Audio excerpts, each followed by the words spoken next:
Jason. So after that 5-10 minutes worth of chat, Yep. welcome to the podcast. Thank you. It's good to be here. Yeah, and welcome back to Star as well. I can't believe it's been fucking how long now? Many months since you was here. It's been a lot longer than I think we both thought it was. Yes, because you were meant to be here around Christmas time to do some content with us, weren't you? Yeah, just yeah. after Halloween bash or something. Well, yeah, around November time. Around you were November, meant to December. be, yeah. And as I said when I first saw you, when I last saw you, you didn't have any hair on top. I know, and now my hair has come back. Yeah, I got to ask: is that natural hair? So colour, right, okay. So whenever, because I do TikTok lives when I'm tattooing, Yeah. and everybody that comes on is like Turkey, right? I haven't been to Turkey at all. So just to reference, that's like the hair transplant, hair transplants and stuff. central. Yeah. So what happened was I shaved my head and I had a load of ingrown hairs and they were quite aggressive. Yeah. So I used this tea tree scalp treatment and it was like from B&M, like it wasn't a fancy expensive Okay. one. Yeah. Next thing I know, my hair started growing back thicker than it was before. Oh, awesome. So I'm not complaining, Yeah. but you know, I have hair now. Good. Well, it's on top and bottom. Yeah, isn't it? literally there and there. Is there a certain measurement goal that you're trying to get to, or I think just gonna let it go. just let it do what it Yeah, wants to? Yeah. See, someone told me that to prove how intelligent a man is, it is to show how long it takes him to caress his beard, because that's like quite a wise man thing to do. Yeah, I did make this joke recently in the shop. I was like, no, I just want to appear smarter than I am. Yeah. So I was like, I'm just going to make Jason, it do you want anything from the longer. shop? Hmm. Speaking of, do you want anything? Would you like a drink, sir? Because I'm going to have myself a Beyond. Yeah, go on then. Okay, I do have some flavours here. Just here, out of nowhere. They just turned up. So yeah, let's have a little think of what flavours we want. So, cherry twist we've got. Tell you what, let me... Do you want to pass them to me? Yeah, you pass. So we've got cherry twist, blue raspberry lemonade, which you mentioned earlier. So I imagine you might choose that. Lemon sherbet. Oh, I don't know. That's a strong contender. Okay then, fair enough. Space rocks, which we've been told is a fruit pastel kind of flavour. Wild forest fruits, which is one of my favourites, to be honest. Okay. I am a sucker for like berry-based. Yeah, kind berries of- are good. You can't really go. Summer fruits from Yeah, Robinson's, classic, absolute classic.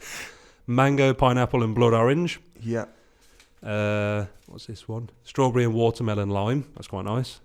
Yeah, that sounds Sour quite nice. apple, which is a little bit like So it is sour. yeah. So that's a bit of a sour one, and then honeydew, melon grape, and raspberry. So I've got 2 flasks here, so we can have 2 flavours. Which ones are you thinking? I'm thinking lemon sherbet. Okay, lemon sherbet for to start with. And then you said it was this one that you liked, wasn't it? I do like that one. Yeah. Yeah, the wild forest fruits. That's the one. Yeah. Right. Okay then. How am I going to do this now whilst also holding the microphone? If only there was someone nearby that could like pop in and do this for me. Right, okay. So, this is great. This is exactly what we wanted to do a podcast for. See, this isn't a tattoo podcast, people. This is a lifestyle podcast. a lifestyle and supplement drink podcast.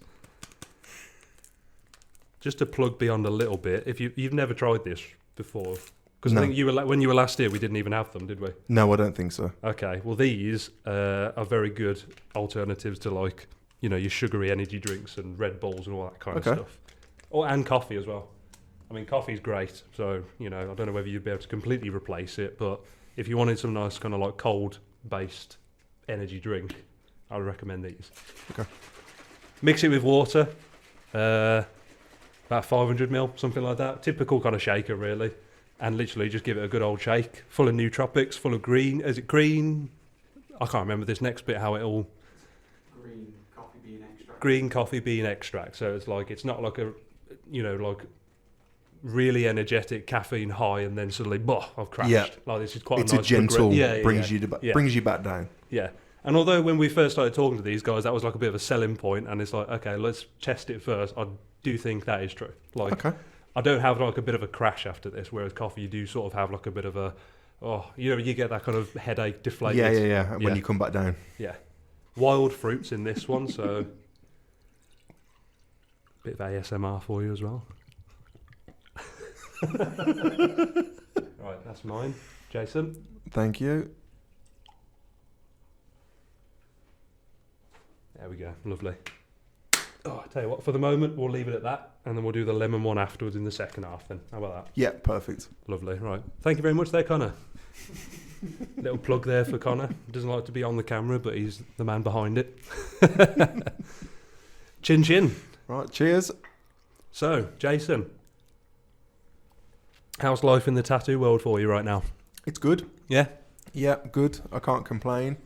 I'm Full booked. diary? Yeah, I'm booked. I'm working. I'm only booking about 10 weeks at the moment, but Okay. I'm working. Yeah. So I'm thankful for that. Good. How's everyone else at Floodgate? There's yourself, Paul and Kate, right? Yes. Yeah. Yeah. No. We're all good. Thank you. Yeah. So it's an absolute pleasure to work with both of them. Yeah, we just basically go to work, do good tattoos, have a good time. Yeah. And Has that's everyone it. kind of like got a varied style then? So I know you do a lot of all sorts, really. Yeah. But like, does Paul sort of do a lot of the black and grey? Kate does a lot of this, or you know? Yeah, Paul's trying to move into that sort of true grey area, Yeah. and he's really pushing for that at the moment. He's been absolutely killing it with what he's been doing. And Katie's like loves doing black work, anything a little bit gothic. Yeah. And then I'm just trying to kind of focus on black and grey at the moment, but picking up other things that obviously anything my client asks for, really. Yeah. So I imagine really with your kind of studio, you got a lot of regulars as well, a lot of like loyal clients. So they sort of go, "Oh, is there anything that you want to do?" Yeah, sometimes. Yeah. I've got some clients that are just pretty much exactly that. They're like, I want to get tattooed. Yeah. What do you want to do? Continuing on from like a sleeve or a back piece. Yeah. Or, yeah. But then I've got some clients that I've been tattooing for like 10, 12 years. Yeah. When I was really focusing on traditional. So then they still come in now, and then I'm still doing those sort of bold, bright tattoos on them because that's what they want. Sometimes you can't really beat that, really. Sometimes those bold traditional tattoos and that you can't. I mean, I'm quite a lover of traditional and neo-trad, really, more so than other stuff. So I love seeing all those still being very popular at the moment, anyway. Oh yeah, massively, and especially with like patchwork becoming such a prominent thing with a younger tattoo audience. Yeah. If that makes sense. Yeah. It's great to see people still putting out classic, bold, clean tattoos. I think that you got to hit both sides of the market, really, haven't you? Because although you're doing it for your craft and your art and your passion and stuff, at the end of the day, you are running a business, really, as well. Oh, no, so you 100%. do also have to offer up a lot of different variety with the studio, don't you? Yeah, 100%. I mean, my favourite tattoo artists growing up in the industry, because I started when I was 17. So at the time, it was like Tim Hendricks and Dan Smith. And if you look at both of their work, they're so skilled in every area of tattooing. They do bold, bright tattoos. They do fine line, soft black and grey tattoos. So looking at that, when I started tattooing, I was like, I need to do absolutely everything. Yeah. And obviously, other people tend to just pick one thing and focus on it, which is great because then they become absolutely incredible. Like a savage at this one style. Yeah, within their field, they've mastered it. But I've always kind of loved the idea of being able to do everything. Yeah. Do a bit of everything, do it well, and then I'm it's a jack of all trades thing, isn't it, really? Yeah. Yeah. Do you have like anything that you kind of want to get further into, or is there anything that you sort of thinking, oh, no one's ever asked me for this, but I'd love to try it? I kind of float between the idea, like I'll hyperfixate on, I really want to do this. I want to do more of this. Like a style or a particular subject? Or So, just like style-wise, I want to push more to do this. So, like, I drew up a couple of neo-trad sleeves recently, and I was like, I'm going to put this out. I want to find someone to do this on. And then I'll end up going into work. Someone asked me to do, like, a black and grey piece, and I've enjoyed it that much. I'm like, now I want to do this. So I'm kind of like constantly changing, but like I say, I'm happy with it. It's keeping my skills sharp. Yeah. And ultimately, I'm just giving the client what they want. Yeah. I suppose plus you're also using all sorts of different stuff as well, because I mean, you'll have a different setup of needles for like your realism side of things or your traditionals. You can have a lot more round shaders for certain things and this and the other. So I suppose you're kind of branching out your craft really as well. Yeah, you? Definitely. Is there any is there any sort of like long-term plans for Floodgate? How long has it been going for now? So it'll be 2 years in June. Yeah. To be honest, coming out of lockdown, this was like the last thing that I ever thought would happen. Yeah. I had a shop when I was 23 and I had that for 3 years, and it was so stressful that I'd said to myself at that time, I was like, no, I'm not ever having another shop again. Yeah. I was like, it's not worth the amount of stress that it's giving me. And then coming out after lockdown, I was working in Coventry at the time. So I was commuting from Birmingham to Coventry every day. Yeah. And then being at home, I was like, this is nice. Yeah. like not having to spend 3 hours a day on a train. Yeah, So of course, yeah. Then everything just kind of fell into place. I got wind of the place. I went to view it, fell in love. Coming out after lockdown, obviously having no savings because I'm not working for so long. Yeah. Thankfully, I had some friends help me. So they were like, look, we can help you with the startup money, you know, get you back on your feet. That's good. That happened because it's a private space. Like, it's not a shop as in shop front. Yeah, it's in what is it? Red Brick. Red Brick Market, Yeah. isn't it? Yeah. On Floodgate Street, and Yeah. it's so private that our clients get lost when they come in. They're wandering around. They're like, I don't know where you are, because it's just Asking people, where's the studio? It's like, it's right there. Mate. yeah. It's literally the outside is just solid black, Yeah. and there's a black door, black brick. The bottom two windows are painted black. Oh, so no one can like there's walk. no signage. Yeah. There's one sign on the door that says like private, by appointment only, Yeah. private session, something like that. Yeah. But yeah, so I always just wanted it to be a private space in Birmingham Centre where I could work. And then Pride happened. So yeah, Pride, when did I open? 2020, what are we in, 23 now? So 22, no, 21. It's going so fast. Yeah. 2021, Pride happened, and a friend of mine asked to come and guest. So I was like, yeah, I can put a station in. Like, the space was really big for just me. So I put the station in, came into the guest spot, and then after that I was like, well, I've got the station there. And then Paul came. I asked him to come and do some guest spots because I've known Paul for about 12 years. Yeah. So he came in to do some guesting, ended up not leaving, which is obviously a massive Or bonus. just lock him in overnight. Yeah, pretty much. I was like, right, you're not going anywhere now. No. So we had a great time working together, and he was pretty much just like, we kind of said to each other at the same time, like, do you want to stay? Yeah, when you're on the same wavelength Yeah. and you kind of, it feels right. It's like, let's just go for it. Yeah, massively. Yeah. So yeah, Paul ended up staying with us. And then same kind of thing with Katie. Like, just randomly met her one day. Yeah. And it was just like, can I come guest? And then, yeah, rest was kind of history. And then she said, from Paul, that how point. long have you been here? Oh, never left. I was like, oh, okay. I could do the same as well. Yeah. Well, at the end of the day, that just proves that you've got a good studio, a good client base, and you're also treating, Yeah. then it's hard. I mean, what do you call, like, your So colleagues? But you're not colleagues. That's a very corporate way of saying it, isn't it? Like, yeah, kind of. I run everything very differently. I mean, there's a lot of shops now doing what I'm also doing, yeah. but I don't do percentage basis. I don't do anything like that. It's a very, very fair set rental each week. I provide everything except for needles, gloves, and inks. Right. That's it. They come in, they work, they do their own admin. So disregarding of what clients have had in, they basically pay the same amount every week, buy their own needles and ink, all the sundries and all the basic stuff you've got stocked up for all of you. I've got all of that. Yeah, so everything, ink caps, all of the standard stuff that we need to set up with. Yeah. And then all they need, like I say, is gloves, needles, and inks, and obviously machines. Yeah. They do their own admin, and like I say, I charge them very little in comparison to At the end of the day, it keeps people in the studio happy, Yeah. doesn't it? Like, at the end of the day, you are providing them a space to work, but you're also got to provide them a positive space and a happy kind of place, haven't you? So, and that's kind of our whole vibe. Like, we're very tight knit with each other. I like to think that they're both comfortable. I mean, Paul's been with us since January officially. Previous January, not this one. So he's just over a year now. Yeah. And then Katie came to us in November, I think. Yeah. And yeah, as far as I'm aware, the guys are both very happy. Room for a fourth, or you're not? There is. Yeah. There is. So we're doing a refit at the moment. And we've got quite a few guest artists coming next month. Oh, okay. So it's almost like a competition. One of those guest artists will be getting a spot potentially. then. Potentially. Fair enough. Just don't let Kate and Paul speak to them yet. Yeah. But no, it's good. Mate, I was going to say you've got a lot of loyalty from the Birmingham side, but also you yourself are very loyal to the, Birmingham kind of city. And obviously, so is it pretty much like the whole of your life sort of thing? No, so I'm actually Welsh.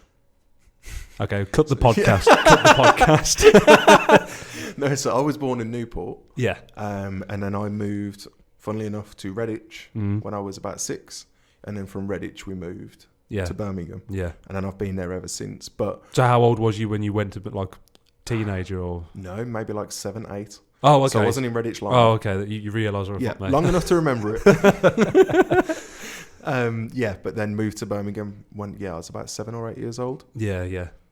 and then just been there since. So Birmingham's took you in, and Oh, you've just been like, 100%, yeah, yeah. I'll stay here, no problem. Yeah, that's my favourite thing about Birmingham. Yeah. It's a city where you can come from anywhere, you can be anyone, be anything, Yeah. and you will eventually become a Brummie. Well, I don't think you've got a Welsh accent, despite being there it's for gone. 6 years of your life to start with. It's completely gone. Definitely kind of got the Brummie side of things, to be Yeah, honest. unfortunately. Is there any communication barriers with clients? Uh, I know yeah. they're all Brummie as well, aren't they? Well, So my client came from Coventry, and I Yeah. tattooed her for a long time. Yeah. And Katie came in. It was her first time meeting Katie. Katie's from the Black Country. Oh, okay. So I think Katie's accent's very thick. Yeah. And my client went to me, your accent's thicker than Katie's. Oh, wow. Okay, then. And I was like, it must be thick then. God. Like, I must have a really thick Birmingham accent. I was like, okay. Suddenly life realisation just slapped you in the face there, Yeah. Jason. But I'll accept it. I'll take it. Take what you can get. Yeah. You've done a few videos knocking around Birmingham as well, the TikTok side of things. Yeah. Well, to be fair, like we'll get on to that specifically, but I mean, in terms of like your social side of things, you were very like, you jumped on the TikTok stuff quite quick. I was active. Yeah, quite yeah. quickly. You still doing much of that right now, or is it kind of calmed down a little bit? So I'm kind of doing a lot of lives at the moment. So that was crazy at one point. Yeah. Like, doing lives on TikTok. Like, I remember one day I had 44,800 viewers. Oh, wow. On a live video? For the total, for the duration of the live. Oh, okay. It peaked at 1,300 viewers at once. Damn, and that's the good. chat was like Twitch. It was just Non-stop. scrolling. Yeah. It- And what video was you actually doing though? just tattooing. Yeah. And the guy that I was tattooing, he was watching the screen as I was working, because I'll kind of obviously concentrate on tattooing, talk with my client. Yeah. Whenever I go to dip, then I'll look at the screen, Yeah. glance yeah. the comments, Yeah. see what anybody said, kind of reply to them, try to get everybody in the room engaged in the conversation. Yeah. And then obviously people watching enjoy it. Everybody in the studio enjoys it. But yeah, so he was watching it and the numbers were going up and up and up. And I think we got to about 400. And I was like, this is crazy. And I kind of put the machine down and we were watching.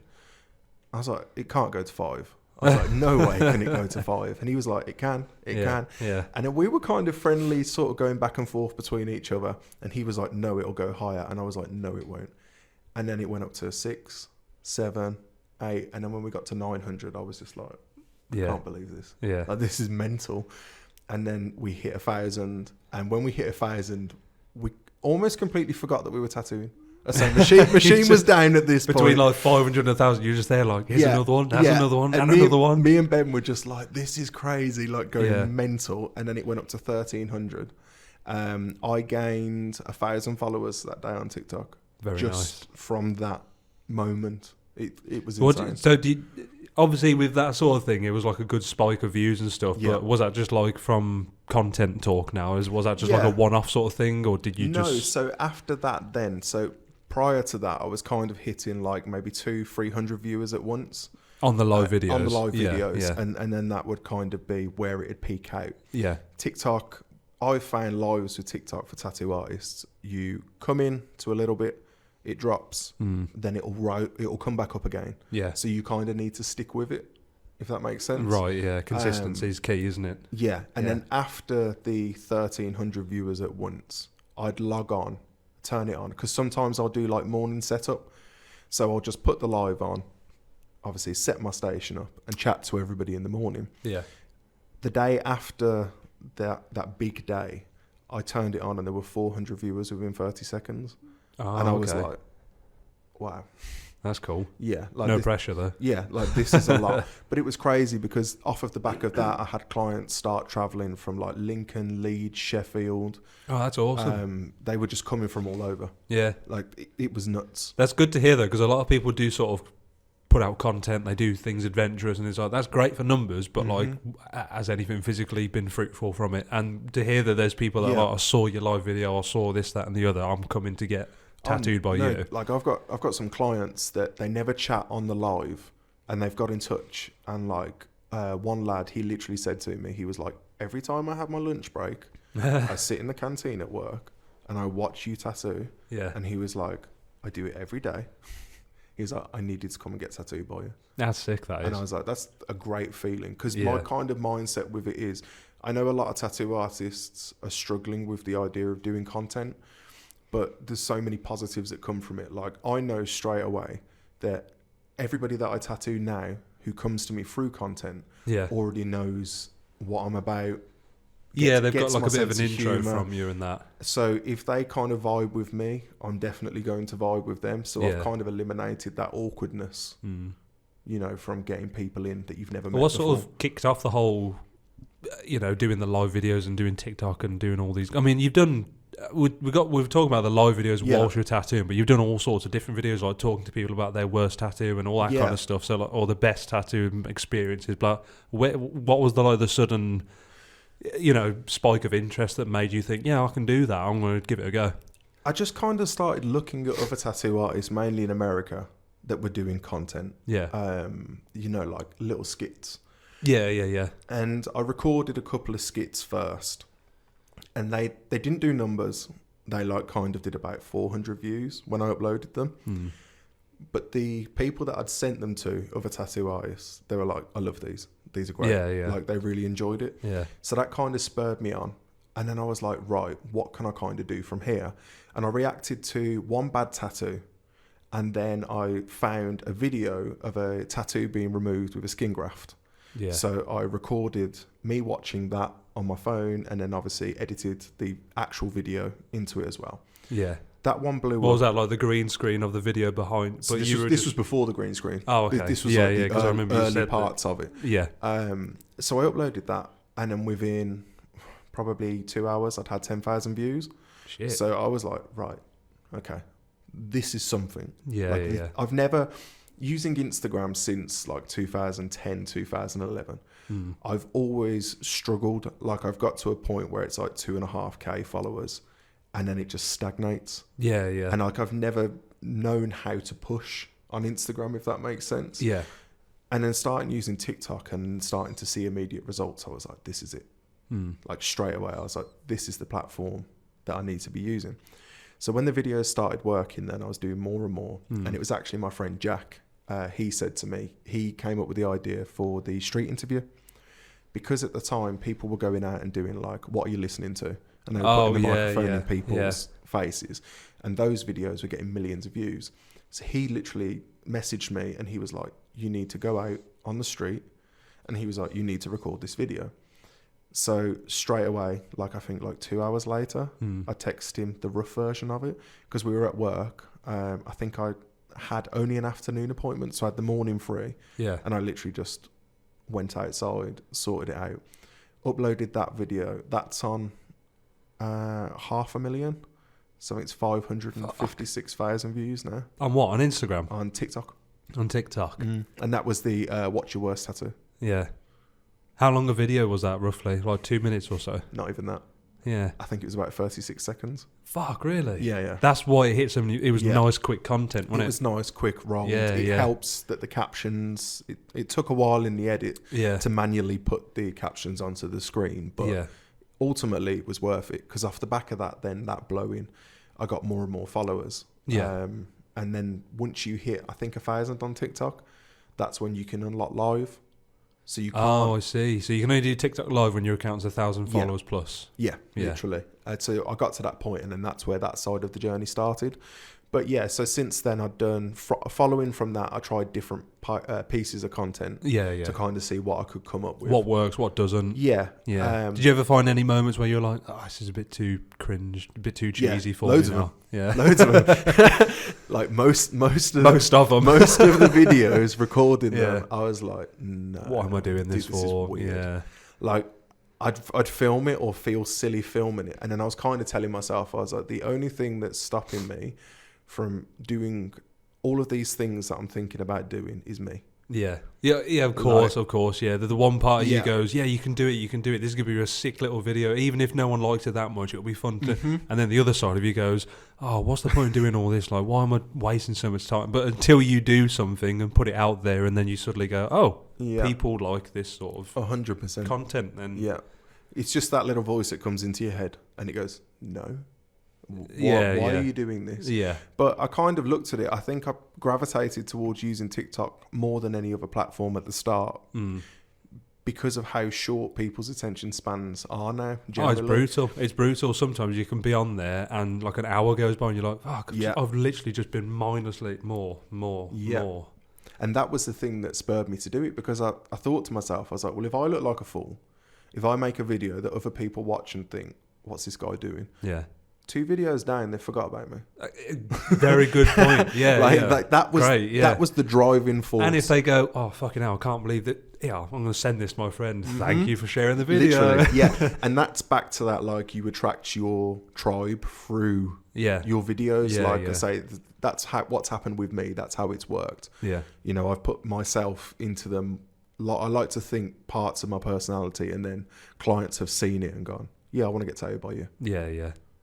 You know those videos that you said about on the street and stuff? Yeah. Have you ever had like a absolute wacky kind of answer to one of these questions, or just like an incident or something that happened that you were like, what the fuck just happened? No, most people just walk by. I mean, I think it doesn't help that I wear a glove and my microphone is a roll of cling film with a lavalier mic in the top of it that plugs in that plugs into my phone. So like, what the hell is this crazy guy doing on the street with cling film? So when I was obviously shaving my head, they probably thought, why is this guy stood there with a bat?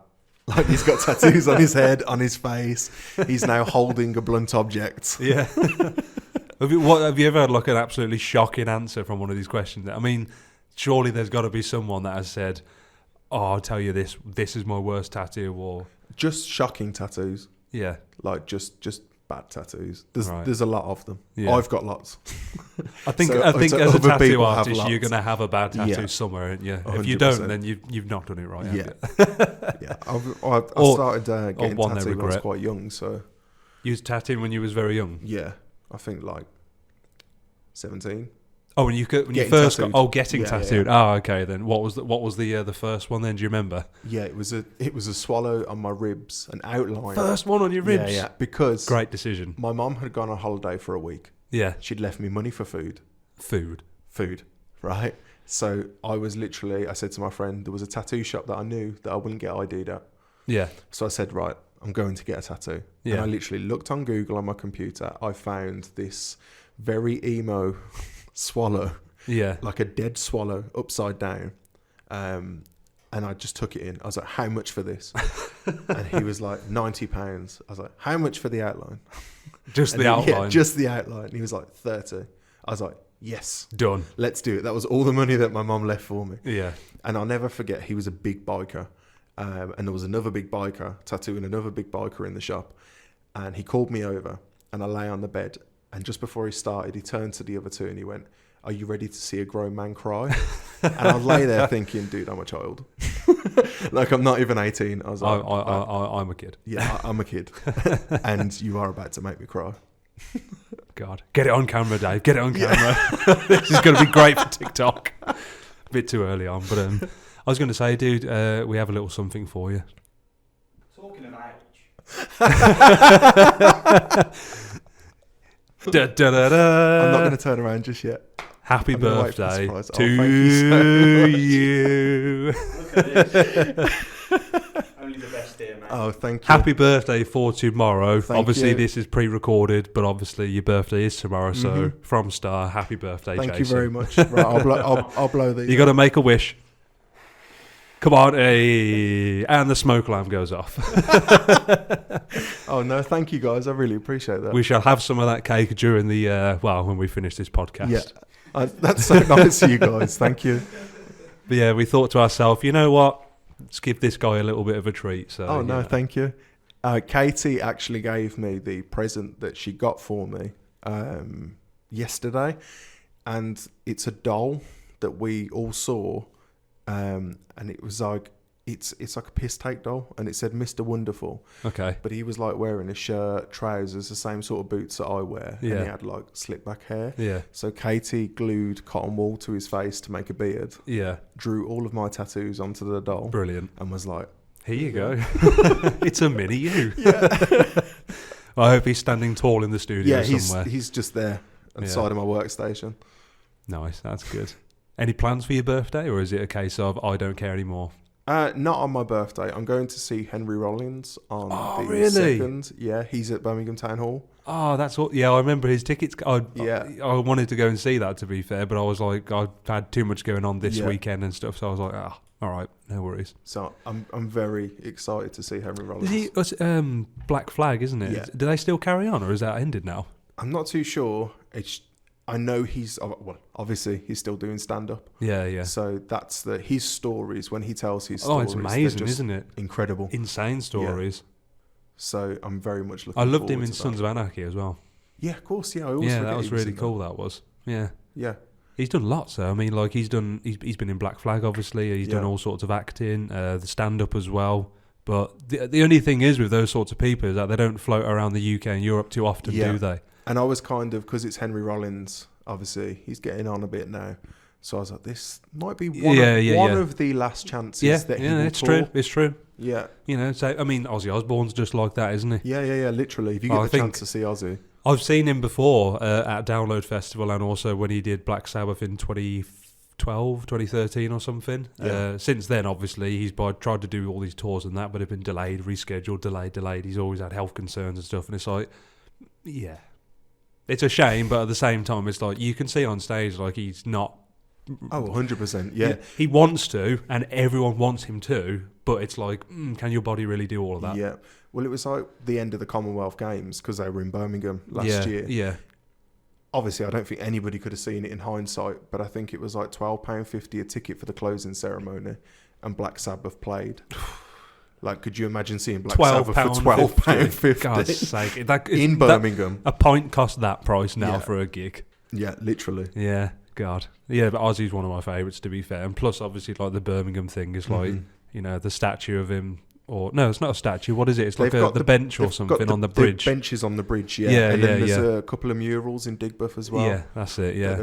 Actually, saying that, I've got a guy flying from Germany next month just to get an Aussie portrait. Oh, awesome. Because he said to me, he was like, direct messaged me on Instagram. We've got a mutual friend here. And he was like, yeah, I want an Aussie portrait. He was like, I can't not have it done in Birmingham. Oh, that's good. So I was like... Yeah, that is good. Like, that's awesome. That is really cool, that is. I mean, to be fair, he's such an icon for the city, isn't he? Like, if you were that massive fan of his, it's like, oh, we're actually going to go there. Yeah. Because I went to Aston University, and that's actually about a stone's throw away from where he actually first lived. Because it's... I can't remember what it is now, but I've read his autobiography, and it was like, shit, that's right next to where I used to live as well. Yeah. It's just weird to think that he was there. I think he's got a documentary coming out or something soon. Probably something with HBO or something, 9 Lives of Ozzy Osbourne. I've seen little clips every now and again pop up, but yeah, man, that's going to be good. Yeah, because I know that the guy that owns the house that he grew up in charges people to have photographs outside. Oh, that's good. Well, a bit of hustle, isn't it? Oh, yeah, fuck. At the end of the day, for it. Has he got one of those? It's got one of those, like that blue plaque or something on the outside or something. So, yeah. Yeah, to show officially he did live here or something. I say, well, like you just said, he's an icon. Yeah. He's definitely a Birmingham icon, so... What's your sort of musical genres that you're listening to and that? Obviously, we've mentioned Ozzy and Henry Rollins, but so now you're going to say something completely different, aren't you? Literally, I don't want to be that guy. Everything. But everything. But no, but when I say everything, like I said earlier, Katie's background in musical theatre, and we were talking about music, and then I was talking about like Cole Porter. Yeah. And she was like, you know who Cole Porter is? I was like, yeah, I listen to everything. And like we go through it, like we'll listen to, it's so weird in the shop, we'll have classic hip hop on one day. Yeah. Jazz, soul. There's this, have you heard of geriatric rap? I mean, I couldn't. Right. Yeah. Connor has. So there's a group called the Northern Boys. You're right. Do you know? Have you heard of them? Right. No. So Okay, there's a group called the Northern Boys, and they've done a song called Party Time. It's become our shop's anthem. Yeah. Like, I said to the guys one day, I was like, you need to watch this. I was like, I found this. You need to watch it. And I'm not saying it's us, but when we first started watching it, there was no adverts. And now there's adverts you can't skip. So all right, okay. It's been played a lot. Yeah. It's hit a few views then. Yeah. I did. It's brilliant. It's basically old guys. We're talking like probably in their 70s, 80s. Rapping. And it's kind of like drill. but they're rapping. Okay, we're going to have to definitely play some out in the office at some point. What's the other things that go on in the studio? So in terms of like, you've got a TV on there because I've seen your videos. Do you have do you generally put on like a bit of a movie or something? Yeah, it's just when the client wants to. It's kind of just picking up the vibe on what people want. Yeah. So Paul is a big fan of putting movies on. If Paul had his choice, like I make an ongoing joke about this, that Paul will always pick something like Lord of the Rings while we're all tattooing. Right. And I always sound like, bro, I can't listen to grass crunching for 3 hours because it's like basically a walking simulator. Yeah, I was like, it's a great movie. Yeah, I'm not shitting on it in the slightest, but that's not a tattoo film to put on. Like, you need action or comedy, something that's background, but people can still tune in when they want to. Yeah. So that's the thing. If you put on something like, I mean, last time I was getting tattooed and there was something on. They were watching like Avengers. I'm a massive Marvel fan. Yeah. So whenever that was on, I was like, oh, brilliant. And then I had to get turned around for the other part of my arm. So I was just like, fuck's sake. So I was just there like, that's a good scene, that is, isn't it? Yeah. Unintentionally been quite smart. Where the full length mirror is positioned in the shop is on the opposite wall to the TV. So brilliant. We've had clients facing the other way. Yeah. That are looking in the mirror to see the TV. Why not? It's like watching a different movie. Yeah, exactly. It's in reverse. Yeah, exactly. Yeah, perfect. So Floodgate's got themselves a good little couple of features at the studio, to be fair. Yeah, we're trying. Yeah. Speaking on that digital front, how are you on the AI side of things lately? Because I do like to bring this up a lot with certain people, because I mean, there's a lot of mixed opinions really. So where do you sort of stand on the AI digital art? Truthfully, I think for any artist that does realism, if you can learn to use the prompts with an AI tool, there's nothing better that you can use for reference. Like, honestly, I think, like Kev Shercliffe said to me years and years ago, he was like, you will only ever be as good as your reference. And obviously we've seen it time and time again. Artists, they're given a very niche genre to tattoo, and they're recycling the same reference images constantly. Yeah, like, so for example, like lions and crowns, it's pretty much going to be most of the same stuff, isn't it? Bears, really? Wolves. There's only a few good photos. Yeah. I do a lot of Greek gods. So, you look at any Greek god and there's a lot of, everyone does the same. Poseidon, it's the same statue. I suppose as well, like the other celebrities and stuff, like, like the Mac Miller one where he's got his tongue out or something like that. A lot of people use as similar references. Well, only because they're like iconic images, but in terms of what you're trying to say is like... You're kind of limited. You're limited. Like, I remember years and years ago, an artist in America, Tom Renshaw, he does like animal realism. And he would actually go out and take the photographs of the animals. Oh, nice. Now, obviously, with some things, that's just not possible. Yeah. With certain subject matters. Obviously, by all means, you could rent a studio, get actors in. But who's got the time and the money to do all of that for one tattoo? It's expensive. But then if you're using an AI program and you can learn to put the prompts in, I say for realism, like photorealism, I'm definitely for its use. Obviously, there's some shady things that have been said about other styles that come through it and using other people's artwork. Yeah. But obviously, ultimately, everything's a copy of a copy. So I mean, it's hard to be original, really, now, isn't it? Would you say? 100%. Well, it's hard to be unique. I mean, yeah, it's like 100%. Because I mean, if you've never seen it online somewhere, it doesn't mean it's not been done. It's just not online somewhere. Well, we were on about traditional earlier. If you look at the Crawling Panther, that came from a kid's book about myths. Like, it was done by somebody who wasn't a tattoo artist. Really? Yeah, it's like in one of the pages, it's the very iconic, I can't remember the name of the book, but it's a very iconic Crawling Panther. Yeah. And obviously a tattoo artist just saw that and went, I'll have that. That's what I want. Yeah. And there you go. Tattoo fact of the week, another one for you, Connor. Had that last week with something. Oh, did you? I can't remember what it was now. That's bad memory. But do you remember what it was? What was said last week? We'll have to watch back on that. Oh, no, that was it. It was how many studios are in Derby. Because that's what Ben was saying about. Yeah. 46? 46 tattoo studios in Derby, yeah. That's crazy. Nuts. But then again... Although I wonder how many are in Birmingham. Well, that's what I was just about to say, because I started tattoo in 2007, and I remember there was probably, 12, 15 shops, 2007 in Birmingham. And half of them were Vivid Ink. Well, no, but this was before then.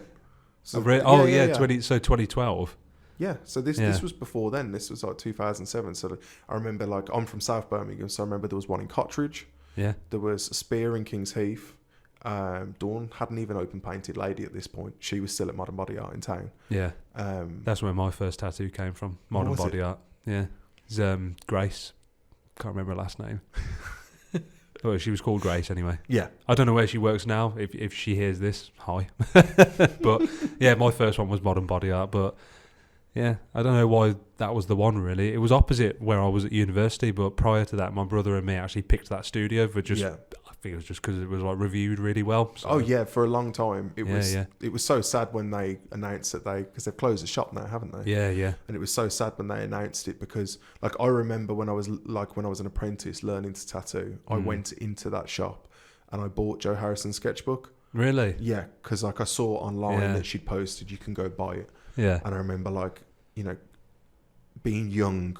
I need to go to Modern Body Art. I need to go and get this. Yeah. And going through the door and them obviously looking at me like, you're not 18. You can't be in here. And I was like, can I buy the sketchbook? Yeah. And they were like, yeah. Why not? It's And only then a sketchbook. Yeah. And then I took it home and I was just going through. Yeah. And I was just absolutely amazed by it at the time. Because back then, reference on the internet was so limited. Well, yeah, I suppose, yeah. Yeah, like you... Was you going on Yahoo to find out what a reference for something, or Bing? Yeah, like Bing or Ask Jeeves. Or, Ask Jeeves, oh God, that's a throwback, that is. There was Alta Vista as well. That was another search engine. I don't remember that one. I remember you could download MP3s off it. Ah. So you type in a song, yeah, and then it'd take you to a website that some random guys set up, like about model trains or something. And just at the bottom of the page is the song that you were looking for, and then you have to like click down. I'm ancient, dude. This is. I remember using beginning Frostwire. of the internet. I remember Frostwire. The what? Frostwire. To download songs and stuff. Yeah, I remember that. Yeah, it's Frostwire, LimeWire. LimeWire. Yeah. Jeez, oh God, it's all coming back. We need a retro episode, don't we? Get loads of old sweets and stuff like that. What was one that came up as well? Like if you was like, school.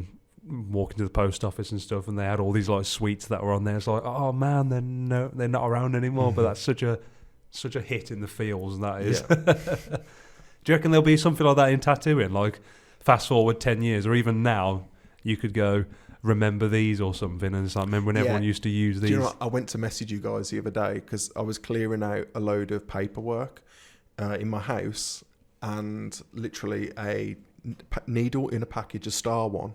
Yeah. Like needle bar, it was Magnum, fell out, and I haven't picked up a needle bar in about 6 years. And I bet you're like, ooh. And yeah, well, it went out of date in 2016. Oh, you can still eat. No, I'm joking.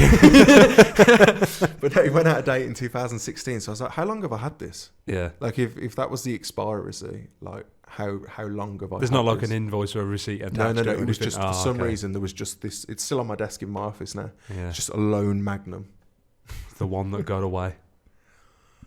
Over 160 studios in Birmingham. Wow. Damn. Well, yeah, because literally I saw, so we're on Floodgate Street. Rob and Holly Ashby have got one in the Custard Factory. Yeah. And then somebody else is now opening in Zellick, which is Custard Factory. I think Ang Harrod's got a studio in a private studio. And that's all in the within Custard like Factory. what, 3-4 minutes walking that's distance? literally like 20 steps away. Yeah. Like it's... But the good thing is now, and the beauty with tattooing is because they're all private shops, like it's not how it used to be. Do you know what I mean? Like, yeah. I'd hear horror stories when I first started tattooing about what would happen if you opened a tattoo shop. Yeah. Like the people randomly walking in, like and the horrible side to that part of tattooing, which is thankfully gone. But yeah, nowadays you can kind of just do what you want. Like you could. I wouldn't even put it past that people could open in the same building. There not be any sort of animosity between people. I mean, as long as people aren't dicks to each other, you should be able to, shouldn't you? 100%. Like the industry is so big now, and the client base is getting bigger. That's because there's so much kind of like exposure for tattooing and body art and modification in general, isn't there? I mean, like, name a football player that hasn't got a tattoo. It's hard to at the moment. Yeah. No, you know what I mean? Like, I did that video about David Beckham. Yeah, the and how he saved tattooing. The tattoo on the back of his neck or something you referred to, so right, wasn't it? I did it as like a completely clickbait title. Yeah, Lab Bible actually shared it. I remember, yes. This is something I was going to bring up because you had that little... Yeah, carry on. So I made the video. I was talking to my friend about it and I was like, like we've all got David Beckham to thank, especially for Black and Grey in the UK, like it was rising as quickly as it did. And then I was like, he went, you should make this a video. So I did. And then obviously I made it quite clickbaity because tattooing didn't need saving before David Beckham. Like, it was still thriving. Yeah. Not as huge as it is now, but I was like, right, if I do this. And then, yeah, Lad Bible picked it up. And I have never been roasted as much on the internet Wow. as I was in the comments section. God. No, it was hilarious. Go on It was then. hilarious. Do you remember any? Yeah, they were like... Well, first of all, like the actual article itself, Yeah. the point that you were trying to make. Yeah, was that basically, if it wasn't for David Beckham, Black and Grey probably wouldn't have become mainstream as quickly. Yeah, would so have got it there. would have, Yeah, obviously. eventually, of course but it I would mean, have. when you see this, like, he was the star of England Yeah. and Man United and Real Madrid and all that stuff. So obviously, a lot of people knew him. Mhm. And even if you didn't like football, the name David Beckham is like a world-renowned brand name, isn't it? Yeah, of course. And he's full of ink. Yeah, So obviously, what you're saying is that he pretty much helped that quick progression 100%. of popularity. Yeah. So what would people It disagree? wasn't received that way. People will go in, what do you mean David Beckham saved Yeah. tattooing? Yeah. So there was like maybe like 70% of the people in there wanted my blood. Like literally. And there were a couple of tattoo artists that I won't name that I'm familiar with in person, Yeah. that their clients had tagged them in the comments and they just like put eye roll emojis. And I was Wow. like, bro, come on. Like, we know each other. Just like, what are you literally being like just this? an emoji rather than like an actual conversation or yeah. discussion or... But they were like, yeah, there was one guy that I ended up actually replying to his comment because my friend Rimmer, he was like, no, don't. He was like, just leave them alone. Don't reply to them. And then there was one guy that was really going in unnecessarily. So I was like, right. Fuck this. Yeah. And then he came around at the end of it. He was like, oh no, I see what you mean. I was like, dude, if you just watch the video, like the link is right there. All Yeah, you the had to problem do with was the click Lad on it. Bible stuff is that although, like, I don't follow Lad Bible, Unilad Yeah. or any of that shit now, but I mean, the great companies with Yeah. all the content, I get their motive, I Oh, get their yeah, understanding, their they do what ethos, they're their doing. business model's great, Mhm. but they literally just throw up an image and it's like, look at that, it's a clickbait image, It's and then it clickbait. says something Yeah, like, yeah. tattooist thinks this, and it's like, there's a hell of a lot more to it than just that headline. Yeah, Where people yeah. immediately see that and go, oh, and they start getting angry and they start saying, I can't believe he said Yeah. this. But that's the thing with the internet, Yeah, isn't dude, it? it's the Unfortunately. internet. Like I say, like people forget about it. Yeah, of Like course, they yeah. forget about it so quickly. But the positive thing was, so off at the back of that, a guy that I recently started tattooing, we started working on a sleeve for him. He found me through that post. Oh, really? So he saw the post. I Oh, remember cool. he sent me a message to say, oh, I really like that video that you made. I just kind of wanted to say, keep making videos. That's good. And Yeah. then about 6 months later, he came and booked him. Brilliant. So I was like, yeah, it works. Yeah, of course, yeah. perfect. I mean, at the end of the day, you didn't put that video out to say, hey, everyone, look at my opinion about David Beckham. No, You're no. just bit of content. It's Yeah, a bit of yeah. something that you're interested in. You kind of like find some sort of like, information that you think, that's kind of interesting. I'll put it out there, see if anyone else wants to talk about it or agrees or disagree.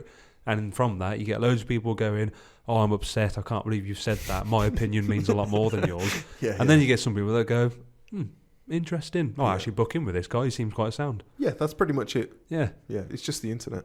Do you think that there's a lot of people out there that are missing out on these sorts of opportunities and stuff because they're not doing content? Or do you think it's a case of just, if you want to do it, then you should just try and go for it? I personally think every tattoo artist should be utilizing this tool. Yeah. Like this, it's kind of like, when sterilization laws came in, there were people saying no. Yeah. Do you know what I mean? Like, it's for the good of you. So why aren't you doing it? Yeah. Like we've all got phones now. The technology in phones, like we were talking about it earlier. Like the latest iPhone, the camera on that is 48 megapixels. Ridiculous. I've got a 4K Sony camera that I use to film content with. Yeah. My phone now is probably better than the camera, so there's no excuse. Do you know what I mean? Like it's before, it made sense. Like the amount of money that I have spent. Like I bought a gimbal, I've bought professional lighting, The light in the green screen, everything. camera, green screen, microphones, all Yeah. of that. And obviously, I've invested money into buying that, and then just come forward a year and a half, and the phone can do it. Yeah. It's crazy. So there's no excuse not to. And the only thing that tattoo artists are going to get out of it is a better sort of presence, a better connection with clients. Yeah, of course, yeah. Showing off how you are as a person. Exactly. And then as full circle conversation now, but like you said before, people kind of have an introduction to you and immediately you're a little bit more. Because, I mean, when I went in for my first tattoo, like, there wasn't no Instagram. I mean, there was, but like we didn't do Facebook and Insta and all that. Me and my brother found it through Google Maps and it was just like, yep, that's looking good. And then we looked at reviews. Yeah, people seem to like it. It seems pretty decent. We went to the studio and said, hello, we'd both like tattoos. Yeah. So back then, I had no idea who was going to tattoo me. It was a bit intimidating. There was like this big, massive, burly guy with a beard and full of tattoos, and he was just there like, are you my next client? And I was just like, oh, no. So, no, they're just booking in. There's your, okay. And then and I'm thinking, fuck, what am I doing here? But like, back then, it's like, there wasn't really anything. Whereas now, like, if I was like 17, 18, going right for my birthday or for my first tattoo, there's so many things to look at now. I suppose you get a bit of choice paralysis, but at the same time, if there's someone that you see like, oh, he's from Birmingham, there's loads of TikToks, oh, he's pretty funny, I reckon I can get along with him. You're starting to make that decision without even realising it. That was kind of the whole motive behind the lives as well. Yeah. Like my mindset with it is it's not a look at what I'm doing in a sense, because I very rarely show what I'm tattooing. Like you will see a limb. Do you know what I mean? Like it's an arm or a leg. Yeah. And then I always say to people, like, keep watching. Once I've finished, I will show you at the end. Yeah. And I'll do 3-4 lives in a day, break them up. But the point of it is to make people feel comfortable. But you're being transparent. Yeah, like, this is what I get. If I come to you to get a tattoo, this is the experience. This is the music that you listen to. This is the sort of things that we laugh and joke about in the shop. Yeah. Because then it's kind of the attitude of, if you don't feel like you're fit, it's okay. Like, find somebody else who will. Yeah, exactly. But if you do feel like you're fit, then fine, send me a message. Yeah.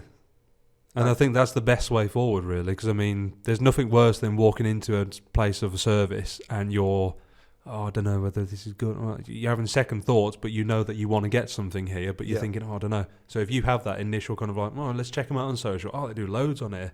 Yeah. Oh, look, here's the one they did yesterday. Oh, here's the guy's review. Oh, here's a video of them actually talking about the process. How awesome is that? Like, back then, I would have absolutely ate all of that content up for my first tattoo, thinking, who do I go to? I would have took another year to try and find all these options and stuff. Yeah. So it's definitely worth doing. Yeah, 100%. And like I say, I do understand the apprehension of a tattoo, like from a tattoo artist's point of view. This idea, like, it fits into the whole thing. A lot of people say, businesses shouldn't have to be doing this now. And I do agree, we shouldn't have to doing content. Yeah, like make content and videos. Like, I do agree, we shouldn't have to. Yeah. Like, at the base of it all, it's tattooing that's the important part. It's like the age-old thing with a lot of the old school guys. Like, they don't even put profile pictures up of themselves. It's not about me, it's about the art. And I agree 100%. Good tattooing is the only focus, and that's the most important thing. But unfortunately, we don't live in that world anymore. We live in this world now where people don't want to see pictures. They want to see videos. Yeah, and of course, yeah. With so much choice and option, people aren't buying your product, they're buying into you.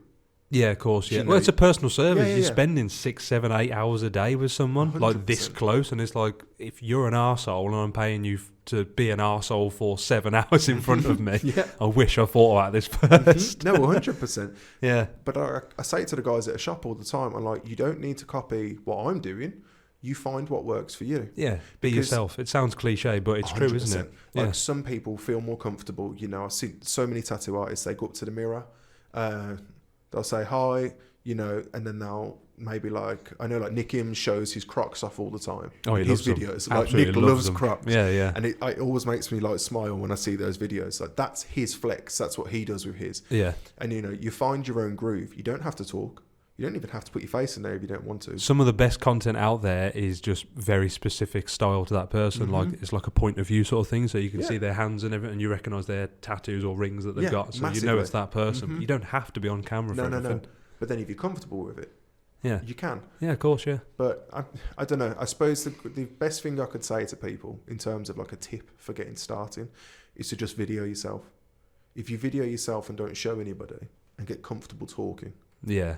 That's the hardest part done. Like, when we first did the first episode of Inkcast, I was a bit like, okay. But I kind of just got to the point, like when we did practice sessions and testing what the footage looks like and the angles and stuff, I was like, oh God, I don't like looking back at that. Yeah. But as soon as the first guest, Moni Kosh, as soon as she was here and we were talking, I just forgot. And I literally was just doing this with them. Yeah. And then loads of people have said, like, from when you start doing content, you're going to hate it because it's new, it's unfamiliar. You're comfortable with familiarity, aren't you? Yeah, 100%. So you got to break that barrier a little bit. Like, there's no point being one of these people that moans and goes, "Oh, I can't believe they're doing something like that. Oh, I can't believe this person's doing that. Oh, she's doing that." Like, so just let them get on with it.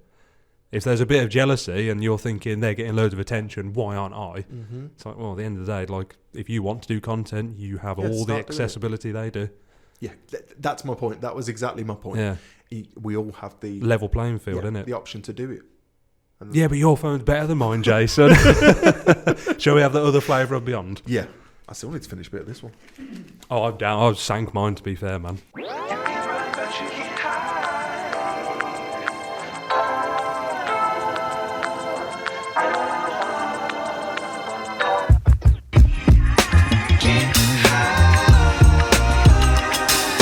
Geriatric rap. I mean, I've recently admired drill a lot more musically. I tattooed Russ Million's producer, Crud, Yeah. the guy who always goes, Crud. He's probably going to kill me for doing that. We're going to have to clip Jason saying that and then the actual, recording of it. Yeah. Well, I bought him up from London and did a video with him. And he had a portrait of his mom and a portrait of his son on his arm. Yeah. And then in the video, I was like, why did you say that? Like, obviously, disclaimer, he was joking. But he was like, yeah, he kidnapped me, brought me up from London. And I stood there like, dude, don't say that on video. Don't say that on video. Like, please don't say that. Or the David Beckham article, haters are going to come at you again. Here he is again. I was going to say, hang on. Have you finished your... I finished it. Yeah. Right, let's get you some lemon sherbet in there then. Wash down that lovely birthday cake. Right, I've given this a good mix. So lemon sherbet going in. Say when. When? Thank you. Initial thoughts? It's good. Subtle, isn't it? It's good. Yeah.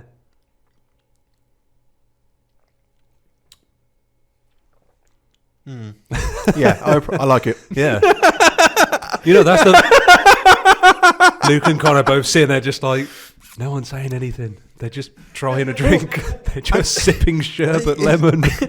It was like, in my head, I was like, like those fancy wine tasting people. Like swilling up. They like swill it around the glass. And I'm getting a sense of lemon. Yeah, it's lemon flavoured, you fucking idiot. Like, I'm from a council estate. I've never done wine sampling. So just with that, then I was like, is this wine sampling? We should do that, actually, shouldn't we? Just do a bit of a mock kind of video of like all the Beyonds just going, getting a sense of berry. Nice. Let's go back to some conversation, because there was something that we never really picked up. And, we was on about all the AI side of things, the futuristic style of The other side of things that no one really talks too much about is the crypto side of things. Mm-hmm. There's every now and again people coming out with things saying about, like, people are going to start paying stuff with crypto and all that. If someone walked into your studio and said, could I pay for my tattoo with crypto, what would you say? Well, this happened. I think it must have I've got to admit, like, I know that we've mentioned talk about crypto, but that wasn't me saying, no. Let's right. hear your story, Jack. Like, right. I genuinely don't know anything about this. So. I'm going to say it was 2011 or 2012. Oh, wow. So good 10 years odd ago, and they were talking... Bitcoin in its infancy. Yeah. And I had a client, and he wanted to... I said to him at the end of the session, I was like, do you want to book back in? And he was like, no, not unless I can pay in crypto. And I was like, what's that? He was like, well, I've got Bitcoin. And I'd never heard of it before. I didn't know what it was. So he explained to me that it's a cryptocurrency. Yeah. And, online magic money, as I saw it magic at the time. Money. Magic money. Better than Monopoly money. Yeah, well, that's what I said to him. So he said, I can give you 300 Bitcoin. And after explaining it, I just told him, I was like, bro, I don't want your Monopoly money. Yeah. I was like, I accept pounds. Yeah. Like, that's what I want. And I kind of laughed it off. And then we flash forward to now. 300 Bitcoin. 300 Bitcoin. I'm pretty sure he probably tells that story too. Just Yeah. I tried to pay my tattoo artist in Bitcoin probably from his private yacht somewhere. Fucking hell. With an island. Yeah. Or There you go. I've got the video here on my gold-plated phone. yeah. So yeah, it wasn't a proud moment. Yeah. In hindsight, at the time though, he found it funny. Mm. But yeah, I think about that probably more than. I mean, should. what would that even equate to now? We looked it up recently. It's in the millions. It's mega. It's 6.7 million. 6.7 for 300 big. So back then, So- what would that have even like? It probably would have been. I don't know. Mate, we did look it up and worked it out because that's why I said either 2011 or 2012. That's the currency. Can you say? Does it tell you what it would have been worth at 2012? Like, is there any sort of way you could figure that out? Maybe. I'll have a quick look. Carry on. I think we worked. Like, we had a look. It was cheap. Yeah, It was cheap. Like it. $13.50. Yeah. 30. So in 2012, $13. Yeah. How the fuck would he have said? Yeah, oh, mate, here's $13 worth of Bitcoin. Yeah. Like that. That's why. Like, even if you knew crypto back then and you were thinking it's not worth much by then, No, right? he offered me 300. It's now Yeah. worth $27,000 for one. Mm-hmm. Oh man. So yeah, I could have been living. Well, I say this right. We said this recently. I was like, yeah, I could have been a millionaire. I wouldn't have, because as soon as somebody like a website that I use would have accepted that as currency. Oh look, I have 300 Bitcoin. Yeah. Have some extra tips as well. Here's another 27,000. 2 of them. Why not? Yeah, like I probably would have spent it on something that I didn't need. Like, oh, I'll just use this instead. Yeah. And then I'd be crying about that now. God. Well, you can't look back and just suddenly think of all the mistakes that you've made, because there's plenty more to make in the future, Jason. Oh, 100%.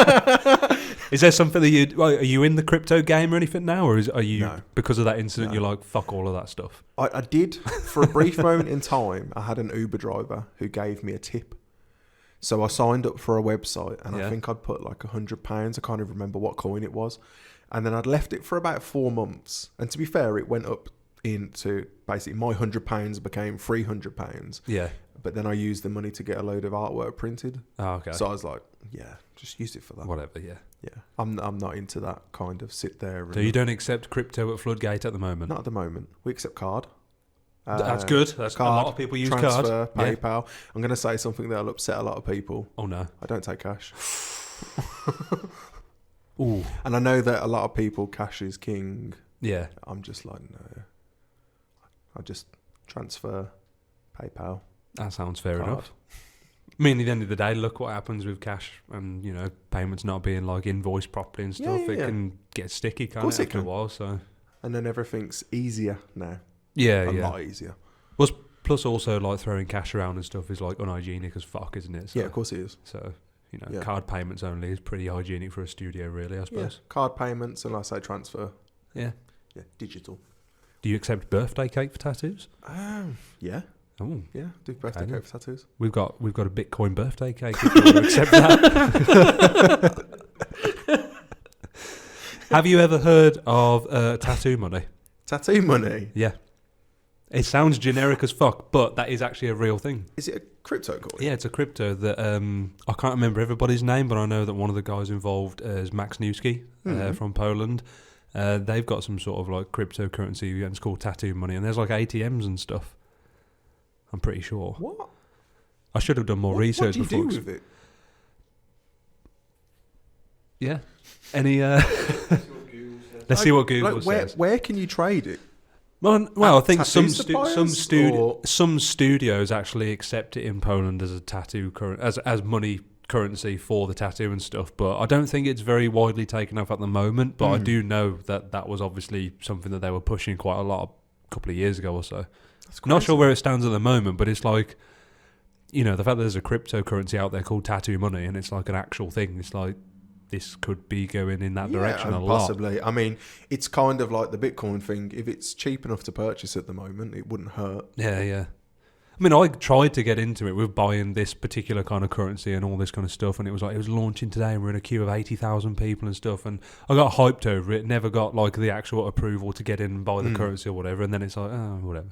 But like, I think at the time it's like you're either about it and you're in it, or you just kind of I know about it, that's kind of where you stand on it, really. Because I mean, Yeah. unless you're going to spend 24 hours a day trying to figure all the formulas, the statistics, and up downs and stuff, it's hard to get into it, really. It's like YouTube.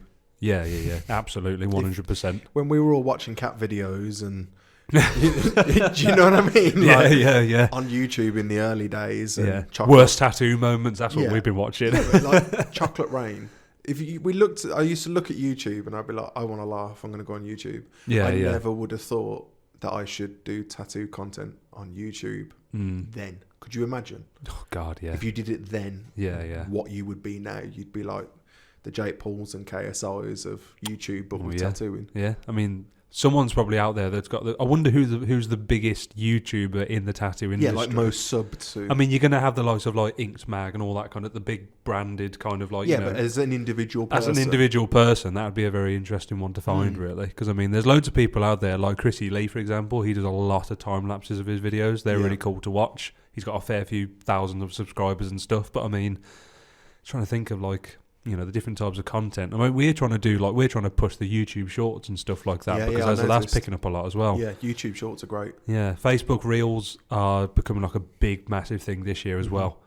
So although everyone's doing the TikTok and they're doing Instagram Reels, Facebook Reels don't really get too much of a look in, and I think people need to kind of look there a little bit more 100%. Now as well. Especially for artists. Facebook, I know that monetization on Facebook is the highest. Yeah. Or up there with YouTube. Yeah. So you get a page of a couple of thousand followers and upload your content there, and you can, not a lot of money, but you can earn money through videos. Yeah, exactly. Yeah. And then put that back into your studio, into equipment, or treat yourself. Yeah, treat yourself to some nice Beyond. Yeah, definitely.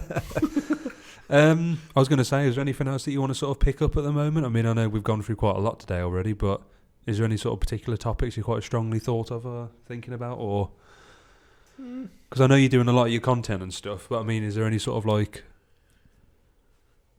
what else sort of fills up your day other than doing the tattoos and the content in that kind of lifestyle? Not like social life. No, but I'm just like, trying to think. Yeah. Mostly just work. I think like most tattoo artists, work kind of consumes 80%. Yeah. And then the rest of it. I don't know really. Like as I'm getting older, I'm doing less and less outside of tattooing. Is that because you want to go further into your career, or is that because I kind of feel like like I've said, I've been tattooing 16 years this year. That's a long time to be tattooing because I was 17 when I started. Yeah. So I feel like I need to push as much as I can because like we worked it out, and I was like, if I retire when I'm like 60. I've still got like another 20 odd years ahead of me. Well, yeah. And then the geriatric rap career starts, literally, and then I can start doing geriatric rap and all of my clients can watch my videos and then, do that. Oh, look at this guy. He's a great rapper. Jerry used to be a tattooist. No, he wasn't. Yeah, do you remember that David Beckham article? Thing is, I think I'd be really, really upset if at that point, having done like, nearly 40 years as a tattoo career, and then I make one geriatric rap song, and then, I'm known all over the world, and I'm like, come on, dude, I could have done that years ago. Yeah, we need some old school tattooers to do a geriatric tat rap, don't we? Tat rap. That's our new one then. Tat rap. We should make some of those up. Yeah. Well, we were talking about this with drill. Yeah. Because there's a phrase that they use, like wetting up. Wetting up. Wetting up. Would you like to define, Jason, what wetting up probably means? not safe for the video to give the explanation, but I'm sure Urban Dictionary can help people out. Yeah. But I was like, you can kind of do that with tattooing. Yeah. I wet people up daily with my green soap. Yeah. My Butterlux green soap. Foaming up. And that's like the sort of thing that we were on about. I was like, I'm going to make a drill video in the shop. Because Katie's partner works at a music uni around the corner. Did she do something with Eurovision? I'm not sure. I did something with them. I don't know why this has suddenly come to me, but you just saying that then, something reminds me of seeing her name attached to a caption of Eurovision for something. I'm not sure. She's in a band. She's in a band, Yeah, though. yeah. They didn't play Eurovision, did they? I don't think so. Okay. No, they played Download and Bloodstock last year. Oh, awesome. Yeah. So they're a good band. Oh, that's wicked, that is. What's the name of the band, you know? Insurgent. Insurgent. Yeah. Okay. Everyone go listen. Geriatric rap and Insurgent. Geriatric rap and Insurgent. She's going to love me for saying that. Yeah. Oh, that's cool, that is. Any live music in the studio upcoming from Katie and all the time. I think Paul gets a little bit annoyed sometimes because Katie likes singing, but then me and Katie both like musicals. Yeah. So quite recently, we were both belting out songs from Annie Oh God. while we were tattooing. I think Paul was a bit like, Get the old AirPods in. yeah, literally like that. Like, oh And then it's god, like, oh, they're out of battery. Fuck. let's take 5. Yeah, we've got someone here that likes singing musicals and stuff when he's playing, or when he's doing his job and stuff, and mixed reviews. Yeah. I always apologise. Like whenever we're about to start, I always say to my client, I'm like, I'm really sorry. And then they're just like, oh, what's the matter? Yeah. Oh, you'll find out. You'll see.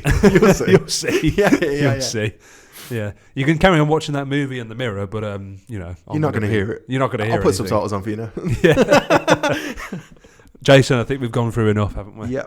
Right. Thank you very much for being here again, dude. Thank You're you. always welcome to come back to Star and do another episode of Inkcast in the future when your geriatric career has started.